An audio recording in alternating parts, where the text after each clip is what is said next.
I used to think the strangest thing about the forest trail behind my house was its silence, a hush so thick it felt like the trees were holding their breath.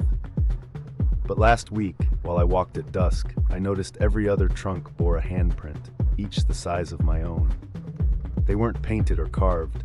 The bark seemed to bulge outward, as if something had pressed a hand against the inside until it imprinted through. I brushed my fingers over one, feeling the cool, ridged wood, and a shiver ran up my spine. I told myself it was kids playing a trick, but the prints were too perfect, too deep.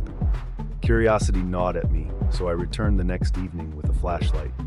This time I counted the prints. There were dozens, all spaced at arm's length, all facing the trail. I pressed my palm into one, aligning my fingers, and for a split second, the bark seemed to pulse beneath my skin. I yanked my hand back, heart pounding, but saw nothing move.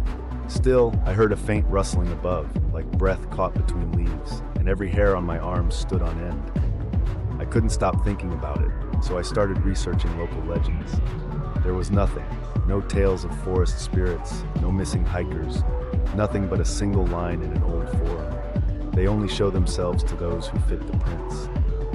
That night, I dreamed of walking the trail, each tree reaching out for me, their bark splitting open to reveal pale, grasping hands. When I awoke, my hand ached with bruises shaped like fingerprints. Yesterday, I went back at twilight, determined to get answers. As I approached the line of marked trees, I felt a pressure in my chest, like something was waiting. The prints seemed fresher, sap bleeding from their edges. I turned to leave, but the trees groaned and the handprints began to flex, pressing outward.